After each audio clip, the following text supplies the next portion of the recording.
হৃদিতা আপু এসেছিল, আমাকে এগুলো দিয়ে চলে গেছে বাইরে থেকেই। আমাকে বলতে বারণ করেছিল, এই জন্য বলিনি। সরি ভাইয়া। আচমকা ভীষণ পরিমাণে রাগ ওঠে ফারহানের। রাগের পারদ যেন চড়চড় করে বেড়ে যায়। এটুকু বিষয়ের জন্য রাগ হওয়া অবান্তর, কিন্তু তাও তার রাগ হয়। হয়তো হৃদিতার লুকিয়ে বেড়ানো দেখে তার এই রাগ, কিংবা সেও মনে মনে চায় হৃদিতার সান্নিধ্য, চায় তাদের দেখা হোক, কথা হোক। কিন্তু পুরনো অভিমানে সিক্ত হৃদয় হতে নিঃসৃত এই কথাটুকু সে নিজেও স্বীকার করতে চাইছে না। জোর করে পুষে রেখেছে অভিমান। ও সাহস কিভাবে হয় এইভাবে আমার জন্য খাবার পাঠানোর? আমি চেয়েছি ওর কাছে কিছু? ও ঠিকানা দে, আজই এর শেষ দেখে ছাড়ব। ভাইয়া। দিতে বলেছি আমি। ভয়ে রুবার নিজেরই হাত পা ঠান্ডা হয়ে যায়। ফারহানকে এতখানি রাগ দেখাতে এর আগে কখনো দেখেনি সে। তাই ভয়ে ভয়ে জানিয়ে দেয় হৃদিতার ঠিকানা। অতঃপর সাথে সাথেই রুম ত্যাগ করে ফারহান। যাওয়ার আগে ভালোভাবে শাসিয়ে যায় তাকে, যেন ফারহানের যাওয়ার ব্যাপারে হৃদিতাকে কিছু না জানানো হয়। গধূলির বেলায় রক্তিম সূর্যের লাজে রাঙা আবরণ, নীলিমা আকাশে ভেসে বেড়ানো শুভ্র মেঘেরাও লাজে নুয়ে পড়ে যেন। আকাশটা সেজে ওঠে স্তরে স্তরে। প্রথমে হালকা হলদেটে, এরপর হালকা কমলা, গাঢ় কমলা, ধীরে ধীরে লালাভ কত ধরনের রং। এই গধূলির সময়টা সবচেয়ে বেশি প্রিয় রীতিতার। তাই তো মাঝে মাঝে মন খারাপ হলেই নূরকে নিয়ে সে চলে আসে নদীর ধারে। চোখ জুড়িয়ে যাওয়া এই সৌন্দর্যের মাঝে ডুব দেয় মা মেয়ে মিলে। খালি পায়ে হেঁটে বেড়ায় বালুর মধ্যে। মাঝে মাঝে উপচে পড়া উত্তাল ঢেউ ভিজিয়ে দেয় তাদের পা। নূর তখন খিলখিল করে হেসে ওঠে। হৃদিতাও হাসে নূরের হাসি দেখে। জলের ঢেউগুলো যেন ধীরে ধীরে শুষে নেয় তাদের সকল ক্লান্তি, মন খারাপের কারণ। আজও হৃদিতা নূরকে নিয়ে ঘুরতে গিয়েছিল নদীর পাড়ে। দুজনে সুন্দর একটা সময় কাটিয়ে বাড়ি ফিরেছে মাত্র। এরপর নূরকে ওয়াশরুমে পাঠিয়ে হৃদিতা চলে যায় কিচেনে খাবার গরম করতে। স্কুল থেকে নূরকে পিক করে একেবারেই গিয়েছিল সেখানে। তাই অনেকটা সময় কিছু খাওয়া হয়নি নূরের। চটজলদি ফ্রিজ থেকে বিরিয়ানি বের করে সেটাকে গরম করতে বসালো রীতিতা। এমন সময় বেজে ওঠে কলিং বেল। এই ফ্ল্যাটে সে আর নূর ছাড়া কেউ থাকে না। খুব একটা আসা যাওয়াও নেই কারোর। এমনকি দিলাত সাহেবও আসেন না। ডাক্তার তাকে বেশি জার্নি করতে বারণ করেছে। তাই সময় অসময়ে রীতিতা নিজেই চলে যায় নূরকে নিয়ে তার কাছে। লাগছে আমার ফারহান, ছাড় প্লিজ। এর চেয়ে অনেক বেশি আমার লেগেছে। 7টা বছর ধরে লেগেছে। আমি নীরবে শুয়েছি। এখন তোমার পালা। রীতিতার চোখ ছলছল করে ওঠে ব্যথায়। গেট খোলা মাত্র ফারহানকে দেখে রীতিমতো ভরকে যায় সে। অপরদিকে ফারহান কিয়ৎক্ষণ সময় অপব্যয় না করে তাকে ঠেসে ধরে দরজার পাশের দেয়ালের সাথে। রীতিতা চমকায়, ভয়ে বারবার তাকায় খোলা দরজার দিকে। বিধায় কেউ না দেখে ফেলে তাদেরকে এভাবে। এগুলো কেমন ধরনের অসভ্যতামি ফারহান? আমরা সভ্য সমাজে বাস করি। রীতিতার অশ্রুসিক্ত কণ্ঠ শুনে ফারহান শান্ত হয়ে যায় যেন খানিকটা। আলগা করে হাতের বাঁধন, স্বস্তি পায় রীতিতা। ছাড়া পেয়ে তাড়াহুড়ো করে দরজা লক করে ব্যথাতুর দৃষ্টিতে তাকায় ফারহানের দিকে। কি দেখছো? জেল খাটা আসামি একজন অভদ্র মানুষ এখন আমি। তার সাথে এক ঘরে থেকে দরজা লক করলে যদি ভুল কিছু করে ফেলে? আফটার অল, জেল থেকে রেহাই পাওয়া আসামি বলে কথা। ফারহানের কণ্ঠে তীব্র তাচ্ছিল্যের সুর, যা ঝলসে দিচ্ছে হৃদিতার কোমল হৃদয়। ফারহান, অবাক হওয়ার মতো তো কিছু বলিনি, এটাই সত্যি। আগের ফারহানের সাথে এই ফারহানের কোনো মিল নেই। তাকে ভালোবাসা যেত, কিন্তু এই ফারহান তো একটু ভালোবাসা দূর, চোখের দেখাটুকু দেখার যোগ্যতাও রাখে না তোমার। হৃদিতা বোঝে ফারহানের অভিমান। সে এগিয়ে যায় 2 পা সামনে। অতঃপর করুণ সুরে অনুনয় করে বলে ওঠে। ফারহান তবুও নির্লিপ্ত। এবার খানিকটা বেহায়া হলো হৃদিতা। নিজে থেকে মাথা রাখলো ফারহানের বুকে। আসতে সে বেঁধে ফেললো তাকে। ফারহানের বুকের মাঝে তোলপাড় হতে শুরু করলো। এতগুলো বছর পর তাকে চোখের সামনে দেখা, তার স্পর্শ সবকিছু তাকে অবাধ্য হতে বাধ্য করলো। মস্তিষ্ক তাকে জানান দিল সে নিরুপায় এ যাত্রায়। রীতিতা আচমকা ফিসফিসিয়ে বলে উঠল। কিভাবে যেতাম আমি তোর কাছে? তুই তো আমাকে বারবার প্রত্যাখ্যান করেছিস। ঘন্টার পর ঘন্টা বসে থেকেও একটা বার চোখের দেখা মেলেনি তোর। সে অপমান অবহেলা সত্ত্বেও কিভাবে আবার যেতাম নতুন করে অপমানিত হতে? ফারহান রীতিতাকে নিজে থেকে ছাড়িয়ে নেওয়ার চেষ্টা করতে করতে বলে ওঠে।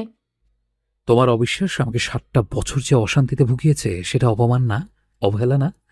বাকি সবাই আমাকে ভুল বুঝলেও আমার কিচ্ছু যায় আসতো না। কিন্তু তোমার তোমার চোখে দেখা আমার জন্য অবিশ্বাস আমাকে ভেতর থেকে মেরে ফেলেছিল। আমার দম বন্ধ হয়ে এসেছিল। তুমি তো চাইলেও পারতে সেদিন আমায় বিশ্বাস করতে, তবে আজকের দিনটা অন্যরকম হতো। তুমি বড্ড বোকা ফারহান। যদি অবিশ্বাস করার হতো তবে তোমার জন্য এত লড়াই করতাম না। আমার সেই দিনগুলোর সাক্ষী তোমার বাবা। খাওয়া ঘুম বাদ দিয়ে আমি দুনিয়া এফোর ওফোর করে প্রমাণ জোগাড় করেছি শুধুমাত্র তোমাকে নির্দোষ প্রমাণ করতে। অথচ তুমি কি সুন্দরভাবে আমার সব প্রচেষ্টাকে বিফল করে বেছে নিলে কারারুদ্ধ জীবন, আর আমাকে ফেলে রেখে গেলে এই অভিশপ্ত জমিনে। তুমি খুব খারাপ ফারহান, খুব বেশি খারাপ। ফারহানের বুকে আঘাত করতে শেষোক্ত কথাটুকু বলে রিদিতা। ফারহান তাকে দুই হাতে আগলে ধরে আরও মিশিয়ে নেয় নিজের সাথে। অতঃপর শব্দ করে কান্না করতে থাকে রিদিতা। ফারহান পুরোপুরি তাজ্জব বনে যায় পুরো ঘটনায়। অজান্তেই আবারও সেই কষ্ট দিয়ে ফেলেছে রিদিতাকে। সাথে হারিয়েছে নিজেদের জীবন থেকে 60টা বছর। ফারহান জানে না তার এই অপরাধের কোনো ক্ষমা হয় কিনা। তবে সে প্রায়শ্চিত্ত করবে জীবনের বাকি সময়টুকু রিদিতাকে সর্বোচ্চ সুখ দিয়ে সে তার বিগত সমস্ত ভুলের প্রায়শ্চিত্ত করবে। ভাবনার মাঝে ফারহান ঠোঁট ছোঁয়ায় রিদিতার চুলের ভাঁজে। অতঃপর জড়িয়ে ধরে আরো শক্ত করে, যতটা শক্ত করে জড়িয়ে ধরে আর কেউ না আলাদা করতে পারে তাদের। মা, খেতে দাও, পেটে অনেক ক্ষুধা, বেশি করে বিরিয়ানি দিবে। নূরের ডাক শুনে তারা ছিটকে যায় একে অপরের থেকে। ফারহান অবিশ্বাস্য চাহনিতে তাকিয়ে একবার দেখে নূরকে, তো একবার রিদিতাকে। রিদিতার চোখের জল লুকিয়ে নিজের এলোমেলো ভাব আড়াল করতে ব্যস্ত। এমতো অবস্থায় নূর আবারও বলে ওঠে। মা, ওই আঙ্কেলটা কে? রিদিতা হাসে নূরের প্রশ্ন শুনে। অতঃপর নূরকে কাছে ডেকে কোলে তুলে নেয়। অতঃপর নরম সুরে বলে ওঠে। বলেছিলাম না তোমার পাপা আসবে, অনেক দূরে আছে এখন, এই যে তোমার পাপা। নূর খিলখিল করে হেসে ওঠে মুখে হাত চেপে। তার হাসি দেখে ফ্যাকাশে মুখে হাসির রিদিতাও। কিন্তু মনে মনে সে বেশ টের পাচ্ছে ফারহানের মনে কত ধরনের দ্বিধাদ্বন্দ্ব চলছে। কিন্তু আজই এসব লুকোচুরি শেষ করবে সে। হাঁপিয়ে উঠেছে এভাবে বাঁচতে বাঁচতে। এখন হয় ফারহান তাকে গ্রহণ করবে, নয়তো চিরজীবনের মতো দূরে সরে যাবে। সিদ্ধান্ত ফারহানের। তবে তার থেকে কিছুই লুকিয়ে যাবে না আর। নূর উৎফুল্ল মনে জমে গিয়ে তার সত্য পরিচিত পাপার জন্য চকলেট বের করছে। আরও নানান ধরনের তার যত জিনিস আছে সে সব পাপাকে দেবে আজ। এজন্য রোম ওলট পালট করে খুঁজছে সব। নূরের এহেন পাগলামি দেখে প্রশান্তির হাসি হাসে রিদিতা। কিন্তু পরক্ষণেই ফারহানের দিকে তাকাতেই তার প্রশ্নবিদ্ধ চাহনি ছন্নছাড়া করে দেয় তাকে। মনে মনে প্রশ্ন জাগে, আচ্ছা ফারহান কি তাকে অবিশ্বাস করছে? প্রশ্নটা আর মনের মাঝে চেপে না রেখে সরাসরি ফারহানকে জিজ্ঞাসা করেই ফেলল রিদিতা। আমাকে বিশ্বাস করিস? নিজের থেকেও বেশি। বাচ্চাটা রিদিতাকে আর কিছু বলতে না দিয়েই ফারহান নিজেই বলে ওঠে। নাম তোর পেলেও রক্ত তোর পায়নি। রিদিতা আচমকায় আবেগী হয়ে ওঠে ভীষণ। দুই হাতে মুখ ঢেকে কান্নায় ফুঁপিয়ে ওঠে। যদিও এই ধরনের হুটহাট কান্নায় ভেঙে পড়ার ব্যাপারটা একদমই যায় না তার সাথে। রিদিতা সবসময় একটা স্ট্রং চরিত্র হিসেবে পরিচিত সবার কাছে। কিন্তু ভালোবাসার মানুষের কাছে আমরা সবাই দুর্বল। বাইরের শক্ত কলসের উন্মোচন ঘটে সেখানে ভীষণ কঠোর মানুষও আবেগী হয়ে ওঠে। এভাবে আহ্লাদে হয়ে কান্না করার বয়স রিদিতার নয়, সে জানে। তবুও তার ভালো লাগছে। ভালোবাসায় ষোড়শী কন্যার ন্যায় মান অভিমান আহ্লাদ করেও শান্তি লাগে। ফারহান এগিয়ে এসে রিদিতার চিবুকে স্পর্শ করে, অতঃপর উঁচু করে মুখ, চোখ রাখি চোখে। এরপর মোহনীয় কণ্ঠে বলে ওঠে। রিত। রিদিতা আবারও আচ্ছন্ন হয়ে পড়ে আবেগে। কতগুলো বছর পর আবারও সেই চিরচেনা ডাক। বুকের মাঝে লুটুপুটি খেলে অনুভূতিরা। যেই মেয়েটা আমাকে ভালোবেসে তার সব ছেড়েছিল, তার পক্ষে দ্বিতীয় কাউকে সেই মনে জায়গা করে দেওয়া এই জন্মে সম্ভব নয়। রিদিতা নিরুত্তর। সুখ সুখ অনুভূত হচ্ছে তার আজ খুব। এত ভালোবাসা, এতখানি বিশ্বাস তার ললাটে লিখেছিলেন বিধাতা, এ তো কোশমিন কালেও ভাবেনি সে। রিদিতাকে চুপ থাকতে দেখে ফারহান আরও খানিকটা ঘনিষ্ঠ হয় তার সাথে। অতঃপর মলিন কণ্ঠে বলে। রিত, আজ কিছু চাইলে ফিরিয়ে দেবে আমাকে? রিদিতা অশ্রুসিক্ত নয়নে প্রশ্নবিদ্ধ চাহনিতে তাকায় ফারহানের দিকে। অতঃপর ঠোঁটে দুষ্টু হাসি ঝুলিয়ে বলে ওঠে। ওর তো বেশ বড় হয়ে গেছে, ওর একটা খেলার সাথে লাগবে তো এবার। তাই ভাই বা বোন আসার ব্যবস্থা করতে আগে তাকে আর তার মাকে পার্মানেন্টলি আমার করে নিতে চাই, আজই, এক্ষুনি। রিদিতা হতভম্ব হয়ে চোখ বড় বড় করে তাকিয়ে খানিকটা সময় নিল কথাটুকু বুঝতে। অতঃপর যখন বুঝলো তখন লজ্জায় রাঙা হয়ে মনে মনে ভাবলো, বজ্জাত বেটা একটা, এভাবে কেউ বিয়ের প্রস্তাব দেয় নাকি? চাট মাগনি পাট বিভা, এই উক্তিটি পুরোপুরিভাবে মিলে যায় রিদিতা আর ফারহানের ক্ষেত্রে।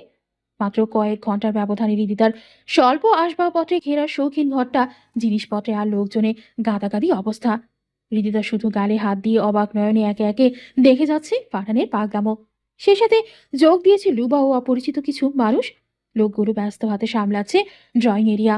লুবা বেশ কয়েক ঘন্টা আগে বেরিয়ে গিয়েছিল, ফিরেছে এক গাদা শপিং ব্যাগ হাতে নিয়ে। লুবাকে রুমে ঢুকতে দেখে তাকে সাহায্য করতে এগিয়ে যায় ফারহান। যাওয়ার সময় সকলের অগোচরে চোখ টিপ দেয় হৃদিতাকে। হৃদিতা বিস্ময় কিং কর্তব্যবিমূঢ়। মাত্র কয়েক ঘন্টার ব্যবধানে ঘটা সবকিছুই এলোমেলো করে দিল তাকে। মনে মনে স্থির করলো বিয়ের আগে আগেই নূরের ব্যাপারে সবটুকু জানাতে হবে ফারহানকে। দিদি, রুমে আসো তো। আচমকা ভরাট কণ্ঠের ডাকে হৃদয় উপচে উঠল যেন হৃদিতার। সে করুণ চোখে তাকিয়ে ফারহানের উদ্দেশ্যে বলে উঠল, এসবের কি দরকার ছিল ফারহান? আর এত তাড়াহুড়ো বা কিসের? এমনিতে অনেক কিছু বলার আছে তোমাকে আমার। হৃদিতার কথাকে কিঞ্চিত পরিমাণের গুরুত্ব না দিয়ে তার হাত ধরে টেনে নিয়ে যায় রুমে। হৃদিতা হতাশ চোখে একবার তাকায় ফারহানের দিকে, অতপর বেড়ে বাহারি রকম শাড়ির বাহার দেখে চক্ষু কপারে ওঠার উপক্রম তার। এতক্ষণে বেড়ে অলস ভঙ্গিমায় বসে থাকা লুবা উঠে এসে দাঁড়ায় হৃদিতার সামনে। হাত তার টকটকে লাল রঙের গর্জিয়াস বেনারসি। হৃদিতাকে সামনে রেখে সে এদিক ওদিক করে দেখে শাড়িটাকে। অতপর ফারহানের হাতে শাড়িটা ছুড়ে দিয়ে রুম থেকে বের হয়ে যায়।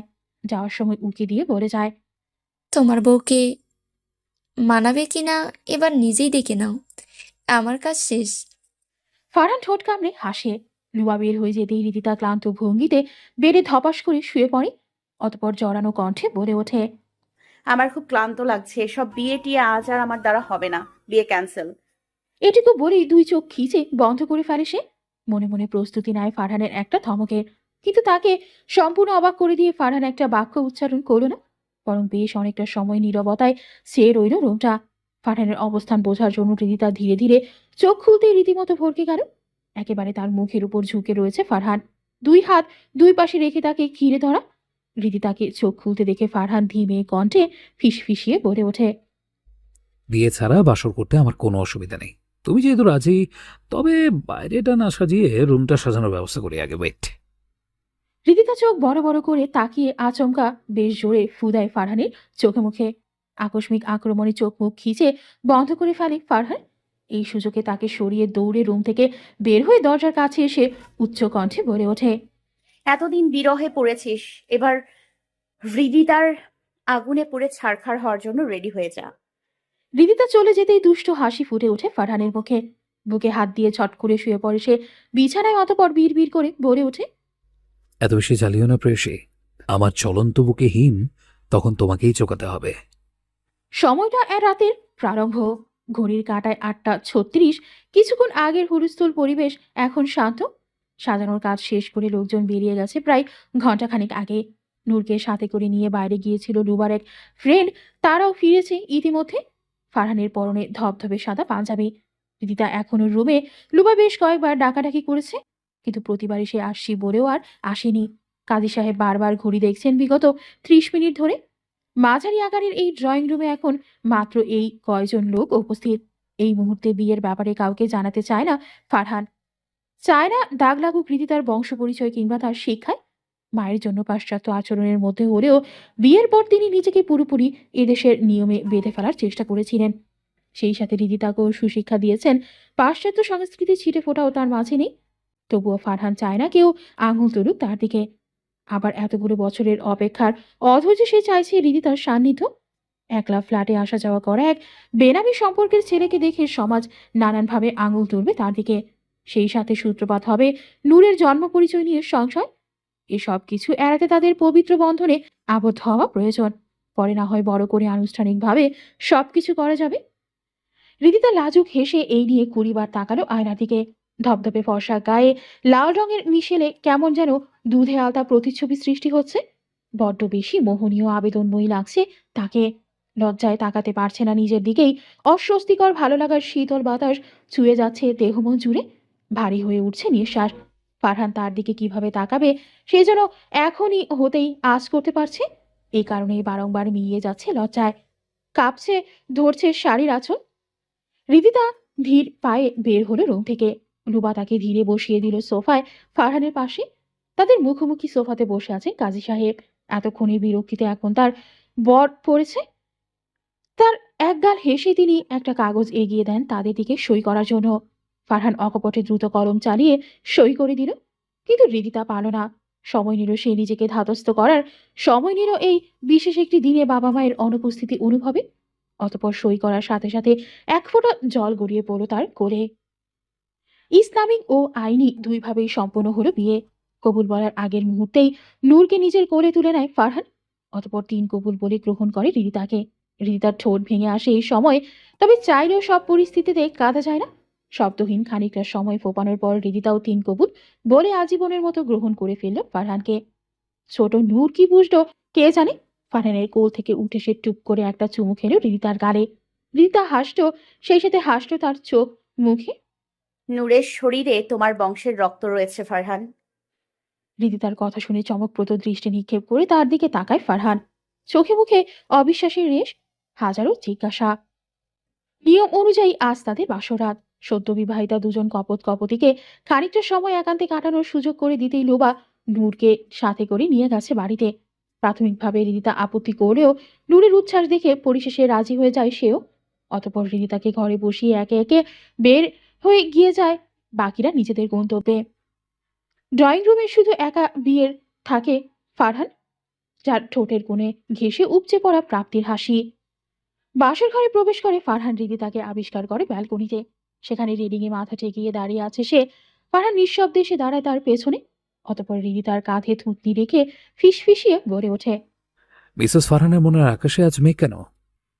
এত কাছ থেকে ফারহানের কণ্ঠ শুনে নড়ে চড়ে ওঠে হৃদিতা। সেই সাথে ফারহানের উষ্ণ নিঃশ্বাস এসে পড়ছে তার গলা মুখের একপাশে। কেঁপে ওঠে হৃদিতা। নিজেকে সারিয়ে দূরে সরেতে চাইলে পেছন থেকে ২ হাতে কোমর পেঁচিয়ে ধরে ফারহান। হৃদিতা শান্ত হয়ে পড়ে মুহূর্তেই। এরপর খানিকটা সময় নীরবতায় আচ্ছাদিত পরিবেশ। অতঃপর নিজের মনের মধ্যে চলতে থাকা যুদ্ধকে অবসান ঘটিয়ে হৃদিতা বলে উপরোক্ত কথাটা। আন্টি যমজ সন্তান জন্ম দিয়েছিলেন ফারহান, যার মধ্যে একজনকে মৃত বলে ঘোষণা করা হয়েছিল। নার্সদের গাফিলতিতে সদ্যজাত জীবিত সন্তানকে মৃত ভেবে ফেলে আসা হয় লাশের ঢেরে। আচমকা কান্নার আওয়াজ পেয়ে একজন উদ্ধার করে তাকে। এরপর কার সন্তান চিহ্নিত না করতে পেরে রেখে আসে অনাথ আশ্রমে। সেখানে বড় হয়ে ওঠা লোকটার সন্তান নূর। কে আন্টি? কারো জমজ? আমি কিছুই বুঝতে পারছি না দিদি। কেমন অস্বস্তি হচ্ছে আমার। হৃদিতা ফারহানকে নিয়ে বসে ব্যালকনিতে রাখা কাউচে। অতঃপর ভেজা কণ্ঠে বলে ওঠে, তোরা টুইন্স ফারহান। তোর থেকে 10 মিনিট আগে জন্ম নেয়া বড় ভাইয়ের একমাত্র শেষ চিহ্ন নূর। ভাইয়া? ভাইয়া কোথায়? এতদিন কেন বলনি? কেন বলনি আমার বড় ভাই আছে একটা? আমি কি বলতাম তোদের ফারহান, যে সন্তানকে জন্মের পরেই মৃত ঘোষণা করা হয়েছিল সেই পুরনো ঘা নতুন করে তাজা করতাম। আন্টিকে গিয়ে বলতাম যে সন্তানকে তারা মৃত ভেবে ভুলে যাওয়ার চেষ্টা করছে, সে আসলে বেঁচে আছে।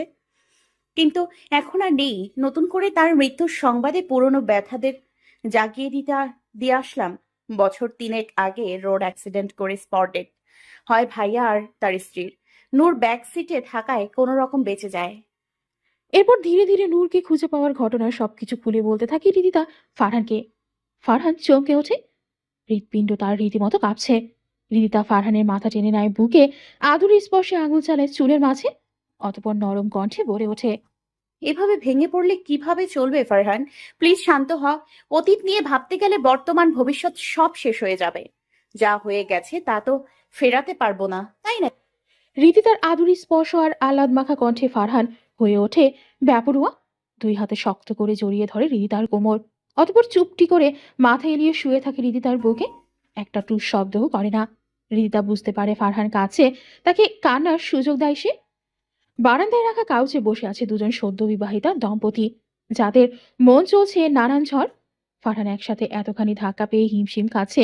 অপরদিকে হৃদিতা এভাবে করা লুকিয়ে বিয়ে নূরকে নিয়ে মেতে আছে ভাবনায়। 1 মাস পর কাল আনুষ্ঠানিকভাবে বিয়ে ফারহান আর হৃদিতার। সকল নিয়ম রীতি মেনে আবার তারা একে অন্যের হাত ধরবে। হৃদিতার অনুরোধে ফারহান ফারিহাকে জানায়নি নূরের আসল পরিচয়। পরিবার এবং সমাজের কাছে নূর ফারহান আর হৃদিতার মেয়ে, যাকে হুবহু ফারহানের মতোই দেখতে। তাই কোনো রকম কুৎসা রটানোর সুযোগ পায়নি সমাজ। হৃদিতা আর ফারিহার মাঝে ঘটে যাওয়া ভুলগুলোর জন্য লজ্জিত হয়ে ক্ষমা চেয়েছে ফারিহা।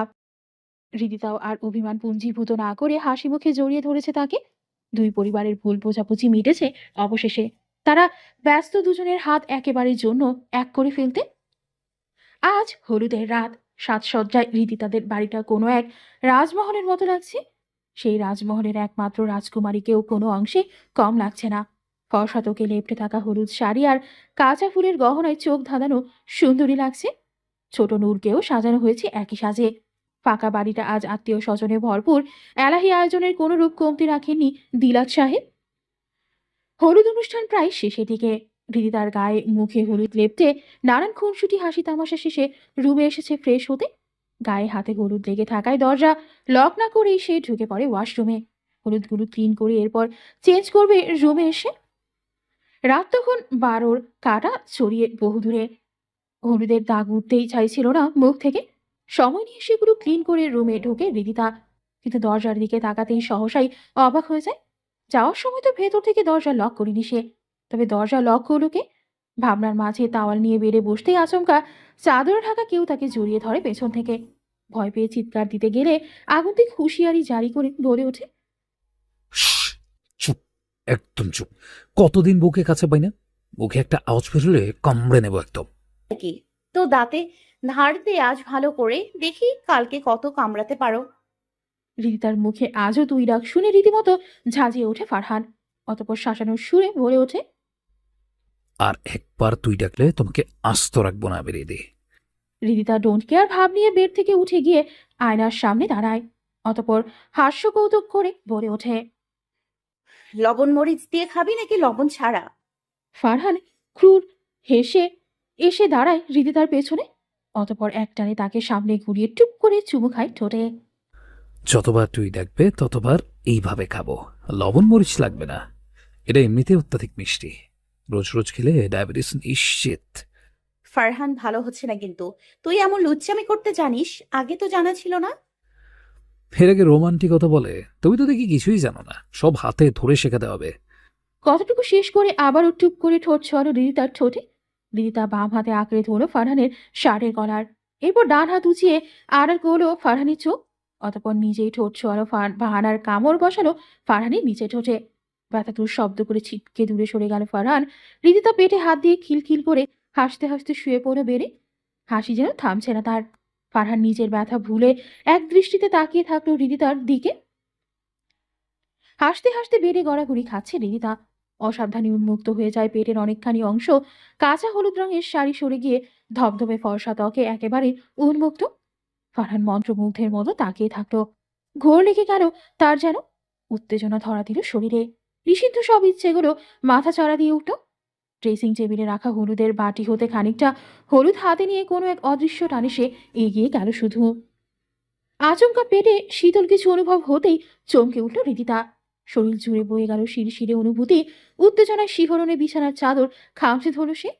ফারহান উন্মত্তের মতো প্রথমে নিজের গালে হলুদ লাগিয়ে এরপর গাল দিয়েই হলুদ লাগিয়ে দিল হৃদিতার উন্মুক্ত কোমরে।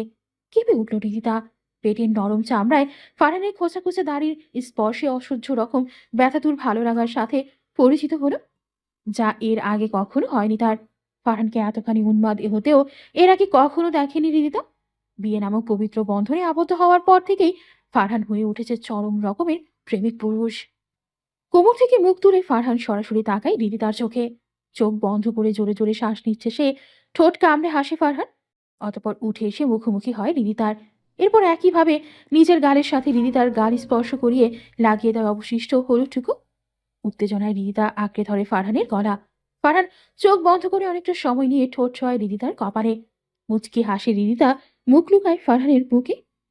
অনেকটা সময় কেটে যায় এভাবেই নীরবে নিস্তব্ধে। অতপর নীরবতা কাটিয়ে ফারহান হৃদিতার কানের কাছে মুখ নিয়ে ফিসফিসিয়ে বলে ওঠে, আজ আমাকে ছাড়ো জান, কাল আমি আর ছাড়ছি না, তখন যত ইচ্ছে আদর দিও। I am enjoying. লজ্জায় হৃদিতা ফারহানকে ছেড়ে উঠে পড়ে দৌড় দেয় ওয়াশরুমের দিকে। অতপর ওয়াশরুমে ঢুকে উঁচু গলায় বলে ওঠে, তোকে আদর দিতে আমার বইয়ে গেছে। আমার আদর দেওয়ার অনেক মানুষ আছে, কোনো নির্লজ্জ পুরুষকে আমার লাগবে না। কতটুকু বলি শব্দ করে দরজা লাগিয়ে দেয় হৃদিতা। বুক তার কাঁপছে এখনো। দেয়ালে পিঠ ঠেকিয়ে জোরে জোরে শ্বাস নিচ্ছে সে। অপরদিকে ফারহান ভ্রু কুঁচকে বোঝার চেষ্টা করে হৃদিতার কথা। অতপর নিচু কণ্ঠে বলে ওঠে, কাল শুধু তোমাকে আমার করে পাই রিদি, সব শোধ তুলব। 7টা বছরের অপেক্ষার প্রতিশোধ আমি একটু অন্যভাবেই নেব। বি রেডি প্রেমিক ফারহানের প্রেমের জলে ডুবে মরার জন্য। নাজিমের ছুটি ছিল না। মিঠিও তাকে জোর গলায় বলতে পারেনি ফারহানের বিয়েতে উপস্থিত থাকার কথা। এদিকে তার মন ছুটে যেতে চাইছে পরিচিত দেশ, পরিচিত মানুষগুলোর কাছে। এতগুলো বছর পর অবশেষে ফারহান আর হৃদিতা এক হচ্ছে, এইটুকু দেখার ভীষণ লোভ হচ্ছে তার। কিন্তু মনের মাঝে কোথাও একটা সংকোচ, নাজিমের সামনে এসে প্রকাশ করতে পারছে না তার পূর্ণ অনুভূতিটুকু। বিধায় ভুল বুঝে সে যদি মনে মনে ভেবে বসে আজও তার মন ফারহানের জন্য টানে, তবে যে এটা খুব একটা সুখকর হবে না তাদের জন্য। নাজিমের ভালোবাসায় সে নতুন করে বাঁচতে শিখেছে, সব হারিয়ে ওর অনেক কিছু পেয়ে যাওয়ার স্বাদ গ্রহণ করেছে। অবশেষে আচমকা মিথির মনে পড়ে যায় 5 বছর আগের সেই বিশ্রী দিনগুলোর কথা। ধীরে ধীরে তার নিজস্ব হওয়ার কথা, বুকে ব্যথা শুরু হয় তার। টুপ টুপ করে জল গড়িয়ে পড়ে অকপটে আঁখি হতে। মোহনার বিয়ের তখন সবে মাত্র 6 মাস। বিয়ের পর থেকে আর কখনো বাপের বাড়ি আসেনি সে। সেই যে নাইউরি গিয়েছিল, 6 মাসে একবারও আর বাড়িমুখো হয়নি। এই বিয়ে নিয়ে তার ছিল তীব্র অভিমান। ছেলের একটু বয়স বেশি, এই নিয়ে তার অভিযোগ থাকা সত্ত্বেও মেয়ের ভবিষ্যতের কথা ভেবে মিথির মা মেহুল এক প্রকার জোর করেই বিয়ে দেন মোহনার। শেষের দিনগুলো মোহনা ছিল চুপচাপ। বিয়ের পর অভিমানে হয়তো আর বাড়িতে আসেনি। এইভাবে একদিন মিথিকে সঙ্গে নিয়ে তার শ্বশুর বাড়িতে যান মেহুল। কিন্তু সেখানে মেয়ের অবস্থা দেখে রুহ কেঁপে ওঠে তার। আগে মোহনার বেল্লেশ মাত্র নেই, উজ্জ্বল ত্বকের মেয়েটার গায়ে যেন কালিমা লেপে দিয়েছে কেউ।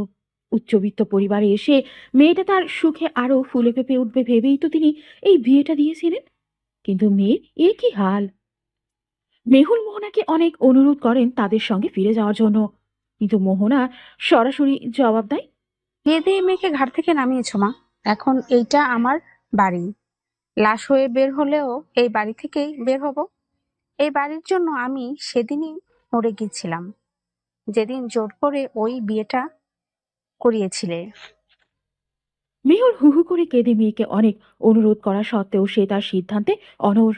এমনকি খুব বেশি বাক্য বিনিময়ও হয়নি তাদের।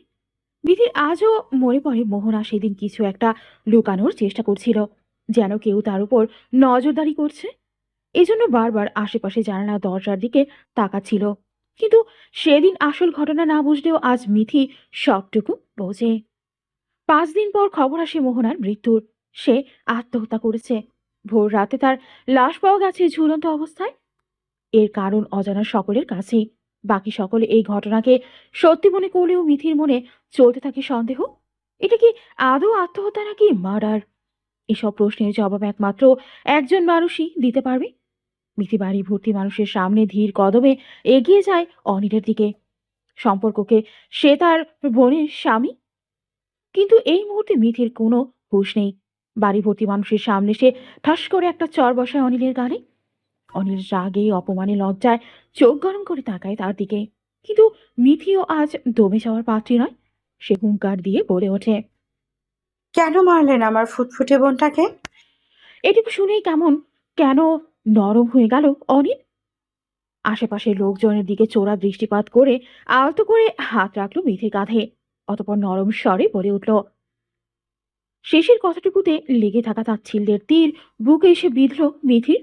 সে গর্জে উঠে বলে উঠল, আমার বোনের নামে একটাও বাজে কথা বললে আজ এখানেই পুঁতে রেখে দেবো আপনাকে। আমার বোনের মতো পবিত্র হতে গেলে আপনাদের মতো নিচু জাতের মানুষদের 7 জন্ম লাগবে। শুধু টাকার আড়ালে নিজেদের উচ্চবিত্ত বললেই উচ্চবিত্ত হওয়া যায় না। ব্যবহার আর চিন্তাধারা তো সেই বস্তির ফকিন্নিদের মতো। আমার বোনের জীবন শেষ করে ভালো করেননি একদম। এবার হয় নিজে মরবো, না হয় আপনাকে মেরে দিব। জীবনের উল্টো গুনতে শুরু করে দিন এবার। সময় অনেক কম হাতে। চারিদিকের ফিসফিসানি ছাপিয়ে ভেসে এলো মেহুলের কান্নার শব্দ। মিথির বুকটা পুড়ছে ভীষণ রকম। মোহনা তাকে কখনো বাবার অভাব অনুভব করতে দেয়নি। আদরে যত্নে শিরোধার্য করে রাখত। আজ সেই মানুষটাই নেই। ভাবতে গেলে কান্নারা দলা পাকিয়ে আসছে তার গলায়। মায়ের পাশে দাঁড়িয়ে সে শুধু এক দৃষ্টিতে দেখে যাচ্ছে মোহনাকে। এরপর আর কখনো দেখা হবে না তাকে, জড়িয়ে ধরা হবে না, ভালোবেসে আদরে খুনসুটিতে মেতে ওঠা হবে না। সবকিছু এখন শুধু জমা হয়ে রবে স্মৃতির পাতায়। ভাবতে ভাবতেই মিথি চোখ তুলে এক পলক তাকায় অনিলের দিকে। সে সরাসরি হিংস্র দৃষ্টিতে তাকিয়ে আছে তারই দিকে, কিন্তু ঠোঁটে তার বাঁকা হাসি। মিথি আর ভয় পায় না এই জানোয়ারটাকে। মোহনার মৃত্যুর পেছনে যে শতভাগ দায়ী সে এটুকু বুঝতে আর বাকি থাকে না মিথির। মোহনার দাফন শেষ হতে হতে সন্ধ্যা গড়িয়ে যায়। ফারিহা আর রায়হান সাহেব উপস্থিত ছিলেন সেখানে। ফেরার পথে তারা মিথি ও মেহুলকে নিয়ে আসেন সঙ্গে করে নিজেদের বাড়িতে। এই মুহূর্তে মেহুলের মানসিক অবস্থা ভালো নেই মিথিও। এখন তাদের প্রয়োজন প্রিয়জনের সঙ্গ। আর এই শহরে তাদের প্রিয়জন ভরসার স্থান বলতে তো একমাত্র তারাই। এছাড়া ফারহান জেলে যাওয়ার পর থেকে বাড়িটাও ফাঁকা ফাঁকা, কেমন যেন মৃত্যুকূপ লাগে তাদের কাছে। তারা একসাথে থাকলে সময়টা মতো কাটবে না। মেহুল বারণ করলেও শুনলেন না ফারিহা। এক প্রকার জোর করেই তাকে নিয়ে গেলেন নিজেদের সঙ্গে।